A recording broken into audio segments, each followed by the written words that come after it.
Mumbai central पर train रुकी तो मोहन शास्त्री अपनी पत्नी नंदिता के साथ ट्रेन से उतरकर खड़े हो गए। स्टेशन पर एक दूसरी ही दुनिया लग रही थी। लगा कहाँ जा रहे हैं सब, अपने अपने घर या अपने अपने घरों से दूर। सभी को जल्दी थी। अचानक दोनों की नज़र अपने बेटे राजीव और बहू नेहा पर पड़ी। दोनों ने उनके पैर छुए तो नंदिता ने तो बहू नेहा को गले ही लगा लिया। नंदिता नेहा से नया संबंध जोड़ने के लिए अति उत्साहित थी। दरअसल विवाह के एक हफ्ते बाद ही राजीव नेहा के साथ मुंबई आ गया था। रिश्तेदारों की भीड़ और नए पुराने रीति रिवाजों की भीड़ में नंदिता का बहू से केवल औपचारिक रिश्ता ही बन पाया था। फोन पर भी ज़्यादा बात राजीव ही करता था। स्टेशन से घर तक लगभग 1 घंटे की ड्राइव में नेहा चुप ही थी। मोहन जी और राजीव तो वैसे भी आपस में कम बोलते थे। बस नंदिता ही सबसे कुछ न कुछ बात करती रही। घर पहुंचकर मोहन जी और नंदिता नहा धोकर खाना खाकर आराम करने लगे। राजीव नेहा के नए घर में आते ही नंदिता को अपना सहारनपुर का घर याद आ गया, जहां उन्होंने जीवन का एक बहुत बड़ा समय बिताया था। मोहन जी के रिटायर होने पर राजीव के विवाह के बाद वे अपना घर बेचकर यहां आ गए थे। दोनों जीवन संध्या की यह बेला बेटे बहू के साथ बिताना चाहते थे। समय की धुरी पर चलता अतीत में खोया मन कब निशेष हो गया पता ही नहीं चला।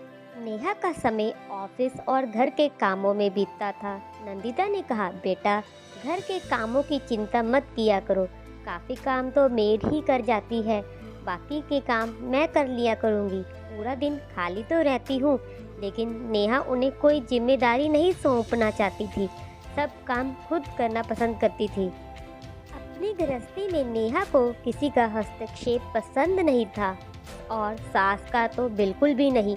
नंदिता को घर के कामों से अलग थलग रखने में नेहा का नंदिता के प्रति सेवा भाव होता तो बात और थी, पर नेहा बिल्कुल नहीं चाहती थी कि नंदिता किसी भी रूप में उसके घर संसार से जुड़े।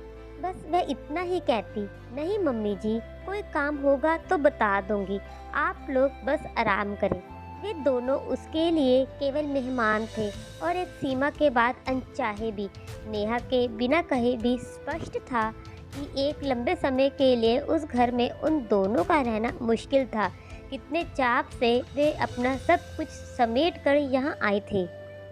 रिटायरमेंट के बाद अपना घर बनाना तो दूर, यहाँ तो वो अपनी पहचान ही खो बैठे थे। बेटे बहू के व्यस्त जीवन में उनका कौन सा स्थान है वे समझ नहीं पा रहे थे। वातावरण की औपचारिकता उन्हें दम घोटू लगने लगी थी। नेहा के व्यवहार में ऐसा कुछ नहीं था जिसकी वे आलोचना कर सके, पर जिस अपनेपन की उन्हें आशा थी उसे पूरी तरह से नेहा ने नकार दिया था। नेहा उस घर की एक छतर मालकिन थी। ऐसी स्थिति में 1-2 महीने ही वहाँ रहा जा सकता था, लेकिन हमेशा के लिए नहीं। नंदिता सोचती कैसी विडंबना थी। बात कुछ भी नहीं थी, फिर भी बहुत बड़ी थी।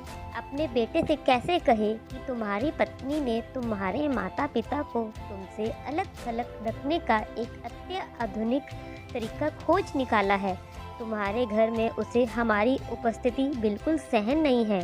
क्या सचमुच राजीव नेहा के इस व्यवहार में छुपी मानसिकता समझ नहीं पाता? नेहा अभी ऑफिस में थी, राजीव थोड़ा जल्दी घर आ गया था। ऐसे अवसर कम ही होते थे। अचानक मोहन जी ने राजीव से कहा, कुछ जरूरी काम है, हम दोनों कल सहारनपुर जा रहे हैं। नंदिता हैरान हुई, पर उस समय कुछ नहीं पूछा। नंदिता को लगा राजीव रुकने के लिए कहेगा। राजीव ने कुछ नहीं कहा, क्योंकि वह जानता था कि घर में सब कुछ असहज था। इससे पहले कि दिलों का तनाव बाहर आए, उनका जाना ही ठीक था। वह सोच रहा था जीवन भर का साथ तो पत्नी के साथ ही निभाना है, फिर उन दोनों का मन भी तो नहीं लग रहा है। उनसे रुकने के लिए ना कह पाने की असमर्थता का अपराध बहुत था उसे, पर इतना ही बोला, हाँ ठीक है, चले जाइए, फिर यहाँ आना ही है। बिना कहे बहुत सी बातें समझ आ जाती हैं। रात को सोते समय नंदिता ने पूछा, यह सहारनपुर का क्या चक्कर है? तो शास्त्री जी ने कहा, नंदिता याद है मेरी पहली नौकरी की शुरुआत वहीं से हुई थी और हमारा पहला घर भी वहीं था, इसीलिए सहारनपुर कह दिया। तो नंदिता बोली, मतलब वहाँ कोई काम नहीं है? इस पर शास्त्री जी बोले, बहुत बड़ा काम है ना, मकान ढूंढना। तो नंदिता ने सोचा, सच ही तो है, जीवन का एक बहुत बड़ा सच जिसे वे इस उम्र में भी नकार नहीं पाए थे, एक अपने घर की तलाश। इस बार वे अपना घर किसी हालत में नहीं छोड़ेंगे। रात को अंधेरे में भी दोनों ने एक दूसरे के भाव पढ़ लिए थे। आशा करती हूँ आपको ये कहानी पसंद आई होगी। देखने के लिए धन्यवाद।